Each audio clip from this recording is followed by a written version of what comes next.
آئیے اب سلطان صلاح الدین ایوبی کی کہانی بھی سنتے ہیں۔ یہ اسلام کا مجاہد اعظم، یہ حلال اور صلیب کی جنگوں کا ہیرو، اور جس پہ امت اسلامیہ کو آج بھی ناز ہے، اور آج صدیاں گزرنے کے بعد یہ سینوں میں دل کی طرح دھڑکتا ہے۔ سلطان ایوبی کا نام آج بھی دلوں پہ نقش ہے، اور اس کا نام سن کے مردہ جانوں کے اندر بھی زندگی کی حرارت پیدا ہو جاتی ہے۔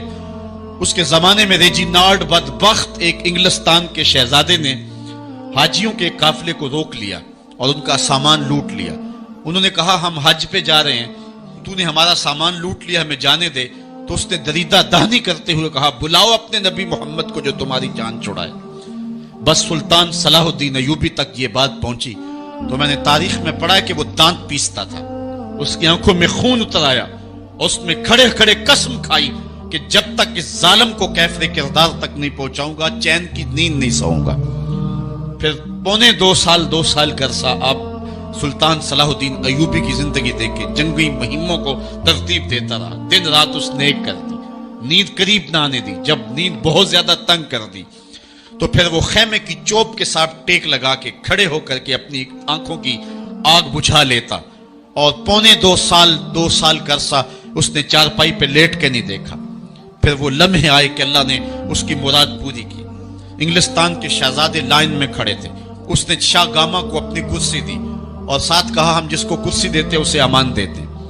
پھر اس نے اس کے جو نائٹس تھے ان کو آب خورے دیے، ان میں پانی دیا، کہا جس کو ہم پانی دیتے ہیں اس کو امان دیتے ہیں۔ پھر جب ریجینالڈ کی باری آئی تو بادشاہ کی رگیں پھول گئی غصے سے، اس نے تلوار نیام سے باہر نکالی اور اس کی چھاتی پہ چڑھ کے اس کی گردن پہ تلوار رکھ کے اس کے ٹکڑے کرتے ہوئے کہا او کتے، تو نے کہا تھا بلاؤ اپنے نبی محمد کو، محمد عربی نے اپنا نوکر بھیج دیا ہے۔ اور اس طرح اس ریجینالڈ کتے کے 2 ٹکڑے کر کے رکھ دیے۔ یہ ہماری تاریخ ہے، یہ روشن تاریخ ہے۔ ہمارے اسلاف، ہمارے بزرگ، اس دور کے شہنشاہ، اس دور کے بادشاہ اتنی جرأت اور اتنی عظیمت رکھا کرتے تھے، اور آج ہماری کمزوریاں نے دشمنوں کو دلیر کر دیے۔ کبھی ایسا بھی اندھیر آیا تھا کہ سرے عام یوں توہین اور تنقیص ہوتی ہو پیغمبر حسن اور پیغمبر جمال کی، اور پھر 1 ارب 40 کروڑ انسان دنیا کے اوپر بستے ہوں۔ یہ بھی زمانے نے دن دیکھنے تھے تو امت مسلمہ کی موت واقع ہو جائے اگر حضور علیہ السلام کی توہین باقی رہتی ہے۔ اس لیے امت کو پوری قوت کے ساتھ کھڑا ہونا ہے اور اپنے نبی علیہ السلام کی توہین کا بدلہ لینا ہے، اور یہ ممکن نہیں ہے جب تک جو ہے وہ ہم پوری دنیا کے اوپر غالب نہ ہوں۔ اللہ تعالیٰ امت کو وہ دن نصیب فرمائے کہ امت کا غلبہ اللہ تعالیٰ نصیب فرمائے۔ اس وقت ہمارا المیہ یہ ہے کہ ہمارے پاس عالم لیڈر کوئی نہیں ہے، عوام کے جذبے یقیناً دیکھنے کے۔ سیریا کے بچوں کو میں نے دیکھا کہ وہ چھوٹے چھوٹے بچے، انہوں نے ہاتھوں میں کتبہ پکڑا ہوا ہے، اور میں اس منظر کو دیکھ کر کے کتنی دیر تک سکتے میں رہا۔ اس کے اوپر لکھا ہوا تھا اقتلونا ولا تسبوا لنبینا، ہمارے ٹکڑے کر دو لیکن ہمارے نبی کو گالی نہ دو۔ ان بچوں کے درد کی کہانی کلیجے چیر رہی تھی۔ یہ محبتوں کا عالم، وہ اقبال نے کہا تھا چمن میں رخت گل شبنم سے تر ہے، چمن میں رخت گل شبنم سے تر ہے، سمن ہے سبزہ ہے باد سحر ہے، مگر ہنگامہ ہو سکتا نہیں گرم، یہاں کا لالا بے سوزے جگر ہے۔ اس وقت امت بے امام ہے، امت کے پاس جو ہے وہ کوئی ایسا شخص نہیں ہے جو امت کی رہنمائی کرے۔ ملک بھی خالی ہیں اور عالمی لیول پہ بھی ہم کسی امام سے محروم ہیں۔ اللہ نے وہ دن نصیب کرنے ہیں، ہم صفے سیدھی کریں، بس ہمارا کام اتنا ہے۔ صفے سیدھی کریں گے تو امام بھی اللہ بھیج ہی دے گا، اور وہ وقت آئے گا کہ اس کے جھنڈے نیچے ہم کھڑے ہوں گے۔ اور ہم نے تاریخ میں پڑھا ہے، کتب صحاح میں موجود ہے، بخاری اور باقی کتابیں اٹھائیں، ہمیں اس وقت کی بشارت دی گئی ہے کہ جب اساکر اسلام ترتیب پائیں گے اور پھر امام بھی آ جائے گا، اور پھر امت مسلمہ وہ بانکپن پائے گی کہ صحیح حدیث میں آتا ہے کہ اگر کوئی یہودی کسی پتھر کے پیچھے یا درخت کے پیچھے چھپ کر کے پناہ مانگنا چاہے گا تو وہ پتھر مسلمانوں مجاہدوں کو بول کر کے کہے گا ادھر آ، یہ ظالم میرے پیچھے چھپا ہوا ہے۔ وہ دن بھی اللہ تعالیٰ نے ہمیں دکھانے ہیں، اور پوری امت کے اوپر جھنڈا جھولے گا تو آمنہ کے لال کا ہی جھولے گا انشاءاللہ۔ آ ملیں گے سینہ چاک آنے چمن سے سینہ چاک، بس میں گل کی ہم نفس باد صبا ہو جائے گی، شبنم افشانی پیدا کرے گی میری سوز و ساز، اس چمن کی ہر کلی درداش نہ ہو جائے گی، آسمان سحر کے نور سے ہوگا آئینہ پوش، ظلمت رات کی سیما پا ہو جائے گی، شب گریزاں ہوگی آخر جلوہ خورشید سے، یہ چمن معمور ہوگا نغمہ توحید سے۔ وہ وقت انشاءاللہ آنے والا ہے، بس ہمارا کام صفیں سیدھی کرنی ہے اور صفوں کو ترتیب دینا ہے، اپنے جذبوں کو مرنے نہیں دینا ہے، اور یہ جذبے اپنی نسلوں میں بھی منتقل کرنے ہیں، اور اپنی نسلوں کو بٹھا کر کے حضور کی عظمت کی کہانی پڑھا کے جانا ہے۔ میں نے سیریا کے ان بچوں کو دیکھا تو میں اپنے بچوں کو بٹھا لیا، میں نے کہا بیٹے پوری دنیا کے اوپر حضور کی ناموس پہ حملہ ہے، بتاؤ ہم کیا کریں گے؟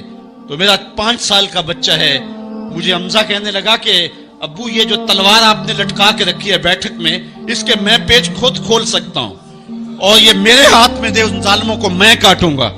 میں نے کہا بیٹے مجھے یہی تجھ سے توقع تھی، اس لیے کہ تیرے جسم کے اندر خواجہ دین محمد مصطفی کی غیرت کا خون دوڑ رہا ہے، اور انشاءاللہ یہ ہماری نسلیں اٹھیں گی اور اسلام کے غلبے کا خواب ہم شرمندہ تعبیر کریں گے انشاءاللہ۔ تو اپنے بچوں کو بٹھائیں اور ان کو بتائیں اور ان کو حب رسول کے جام پلائیں، ان کے اندر محبت رسول انڈھیل دیں اور ان کے سینے کے اندر یہ حرارت پیدا کر دیں، اور وہ امت کے لیے اور نام محمد کے لیے ہر قربانی دینے کے لیے آمادہ ہو جائیں۔ انشاءاللہ وہ وقت دور نہیں ہے جب پوری دنیا کے اوپر اسلام کا جھنڈا جھولتا ہوا نظر آئے گا۔ ہم نے اپنے جذبوں کو بہر صورت بیدار رکھنا ہے، اور اگر انہوں نے توہین کی زبان کھولی ہے تو کروڑوں انسان حضور کی مدح میں زبانیں کھول لیں، صبح و شام وظیفہ درود و سلام کا لبوں پہ جاری کر لیں، اور حضور کے نام کا جھنڈا اٹھائیں۔ یہ گلیوں میں، یہ چوکوں میں، یہ بازاروں میں یہ احتجاج، یہ تو ایک معمولی کیفیت ہے، ہم تو اس سے آگے بھی اگر ہم بے بس ہیں، کر کچھ نہیں سکتے۔ سچی بات ہے، ہمارے اندر جو جذبوں کی کائنات ہے ان کو کچا چبا جائیں کہ جنہوں نے میرے آقا حضور نبی رحمت کی توہین اور تنقیص کی ہے، اس لیے جو ہم سے بن پڑا، جو ہم سے ہو سکا ہم نے وہ ضرور کرنا ہے۔ وہ کیا کہا تھا سودا نے کہ مجنو لیلا سے بازی نہ لے سکا پر سر تو دے سکا، کس منہ سے کرتے ہو دعویٰ عشق سودا، تم سے تو یہ بھی نہ ہو سکا۔ ہم نے دیکھنا ہے کہ ہم کیا کرتے ہیں، اس حوالے سے ہمارے جذبات کیا ہیں۔ مجھے یاد آئی آج عمارہ، سارا دن آج عمارہ کی کہانیاں میرے ذہن میں گردش کرتی رہی۔ عمارہ غزوہ احد کی نامور مجاہدہ ہیں کہ جب بھگدڑ مچی اور کچھ تو خون ہونے لگا اور عجیب کیفیت بن گئی، تو اس وقت حضرت عمارہ خاتون ہیں تو اس جنگ میں ساتھ آئی تھی، کس کام کے لیے آئی تھی کہ کوئی زخمیوں کی مرہم پٹی کروں گی، لیکن جب دیکھا کہ حضور تنہا ہے اور تیروں کی برسات ہو رہی ہے، عمارہ تلوار لے کے میدان میں آ گئی، اور حضور نبی رحمت نے فرمایا کہ میں جدھر دیکھتا تھا مجھے عمارہ ہی نظر آتی تھی، اگر ادھر سے حملہ ہوتا آگے عمارہ کھڑی ہوتی، اگر ادھر سے حملہ ہوتا تو عمارہ کھڑی ہوتی۔ میں کہتا ہوں عمارہ تیرے نام پہ میری نسلیں قربان، جس نے محمد عربی کی آبرو کا پہرا دیا۔ اللہ اکبر۔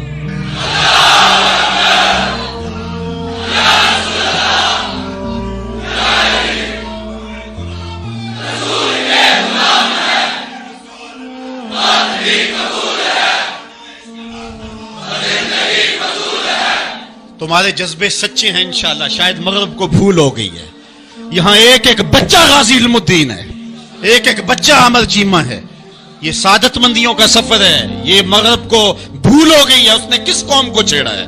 ان کی غیرت مری ہوئی نہیں ہے، انہوں نے کچوکے دیے، زخم دیے، امت کو معاشی بحران میں مبتلا کر دیا۔ روز پیٹرول کے بم ہمارے اوپر گرتے ہیں لیکن ہم کبھی میدان میں نہیں آئے، لیکن سارے معاملات کے اندر ہم کمپرومائز کر سکتے ہیں، کمزوری بھی دکھا سکتے ہیں۔ اگر اس عنوان سے ہم کمزوری دکھائیں ہمارا بچتا ہی کچھ نہیں ہے، ہمارا سب کچھ نام محمد ہے۔ ہم نے ہر دور میں تقدیس رسالت کے لیے وقت کی تیز ہواؤں سے بغاوت کی ہے، چھوڑ کے سلسلہ رسم سیاست کا فسوں بس ایک نام محمد سے محبت کی ہے۔ ہم نے عہد غلامی کرنا ہے حضور علیہ السلام کے نام سے، اور انشاءاللہ یہ ہماری سعادت مندی ہے۔ ورنہ ہم نے وہ زمانہ بھی دیکھا ہے جس زمانے میں کوئی ایسا متنفس نظر نہیں آتا تھا جو حضور کے نام کا جھنڈا اٹھائے۔ یہ تاتاریوں کا دور ہے، جب بغداد کو اجاڑا گیا، امت کے سر کاٹے گئے، اور یہ حال تھا کہ منگول سردار نے کہا کسی مسلمان کا سر لاؤ، اپنے فوجیوں کو کہا، نہیں تو تمہارا سر کاٹ کے لگائیں گے۔ ایک مینار تعمیر کرنا کھوپڑیوں کا، اور پھر مسلمانوں کا پتہ ڈھونڈتے ہوئے لوگ ہاتھ میں پیسے لے کے گھومتے تھے کہ کسی مسلمان کا پتہ دے دو، اس کا سر کاٹے ہم، لیکن مسلمان ملتا نہیں تھا، کاٹ دیے گئے۔ دجلہ 3 دن تک خون بن کے بہتا رہا۔ یہ ہماری تاریخ ہے بغداد کی۔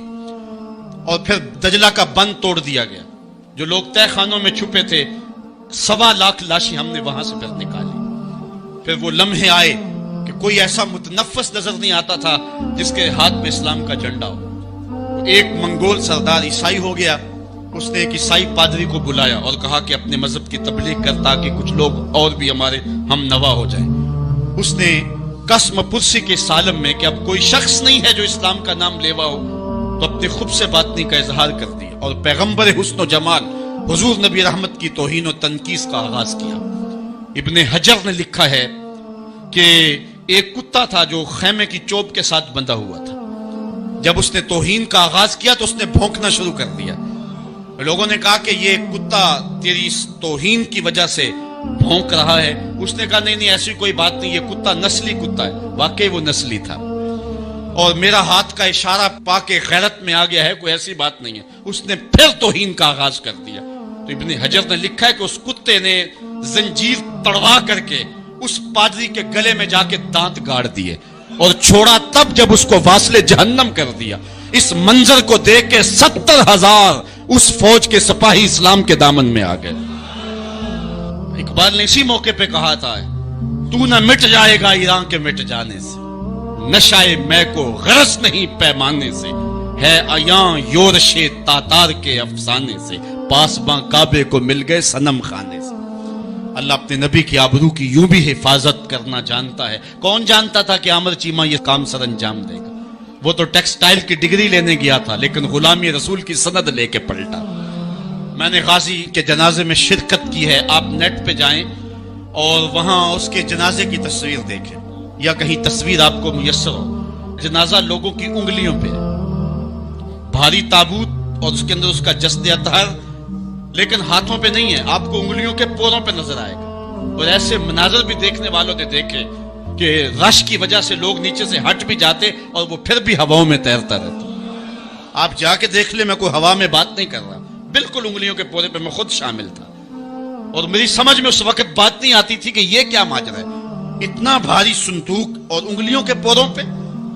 پھر ایک دن میں حضرت سعد بن معاذ کی کہانیاں پڑھ رہا تھا کہ ان کا جنازہ بڑا ہلکا تھا، تو پوچھا گیا تو فرمایا کہ سعد کے جنازے کو صرف انسان ہی جو ہے وہ کندھا نہیں دے رہے، فرشتے بھی کندھا دے رہے ہیں۔ غازی کا جنازہ ایسے ہوا میں تیرتا تھا جس طرح پانی پہ کشتی تیرتی ہے۔ میں نے خود غازی کی قبر کی پائنتی پہ ایک سید زادے کو روتے دیکھا، اور وہ کیا رہا تھا، ربا میں تینوں یہ نہیں کہندا مینوں عامر چیمہ بنا دے، میں کہنا تے قدماں دی مٹی ہی بنا دے۔